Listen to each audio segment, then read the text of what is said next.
Hi, my name is Khusnul Prasetyo. I am one of the lecturer in Department of Accountancy, Faculty of Economics and Business, Universitas Airlagnga. On this occasion, I want to talk about business survival during a crisis. As you might already know that for the last 8 months or so, we've experienced a global pandemic which has devastated our social lives, our economy, our industries, and it will surely change the way we do our daily activities as well as how we conduct our business in the future. Sadly, many of us lost members of our family or those who are close to us. So I really hope that you are doing fine at this moment. Watching and reading recent news, we can see that some countries are doing fairly in handling this pandemic, while others, unfortunately, are not doing so well. In my opinion, from management perspectives, countries which has successful approach in handling this pandemic has two things in common. The first one is capabilities and abilities to respond swiftly to the environmental changes. And second one, better planning accompanied by a tight execution. In early 2020, the World Health Organization made an announcement on the global pandemic potential from SARS-CoV-2 virus which initially spread in Wuhan, China. Countries reacted differently to this announcement. Some governments responded swiftly and set their plan into action, while some, in our dismay, were and some are still in denial. Countries which have responded swiftly, some of them have a well prepared plan, a national pandemic strategy where pandemic risk has been identified, analyzed, evaluated, and there is also treatment plan, while others were scrambling to make a decent plan and programs to cope with the looming threat. How a country should be organized pre and during a crisis actually coincide with how should a firm should be organized. It depends on two things that I've mentioned before.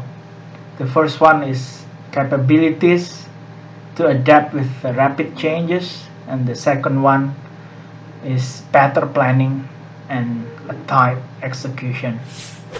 Now, let's talk about business survival during a crisis. First, survival tips. Firm should have capabilities and abilities to adapt with rapid changes. According to industry organizational theory, environment shapes industry and industries dictate organization. For example, when this pandemic hits, the effect on travel and tourism industry is really significant. It's damaging and there is nothing we can do about it. We cannot change the circumstances and the firm has just to adapt or simply cease to exist. It does not make sense if a hospitality firm, a hotel, is in denial of this pandemic. The business will have a difficult time in doing so. The occupancy rate will fall no matter how hard it convinces their customers to come to their hotels. Hotels have to adapt and find alternative source of income.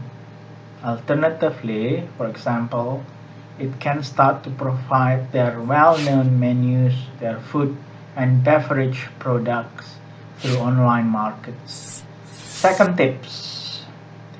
Firms should have better planning and a tight execution. Performance relies on two things. First, a good planning in terms of formulation and a good execution. You cannot have just one. If you choose a crappy place for your holiday destination, you're going to have a crappy holiday, no matter how good the execution is. If you choose a perfect destination, it does not matter if you're not going there or if the execution is bad. Although some industries are thriving in this pandemic, for example, we see significant sales increase for hygiene products and health supplements. For the rest of industries, the name of the game is called surviving. Maintaining a good liquidity, cost maintenance and reduction, and overall risk management become the norm. Decisions should be made with thoughtful and cautionary analysis. Firms should start searching for alternative source of income and at the same time reducing or containing its costs. Cash flow should be managed tightly. Cash sales should be encouraged and account receivable collection effectiveness should be monitored closely. Short-term liabilities also become priorities. Renegotiating with vendors and other parties regarding account payables, for example, laborers and lenders, should also be initiated.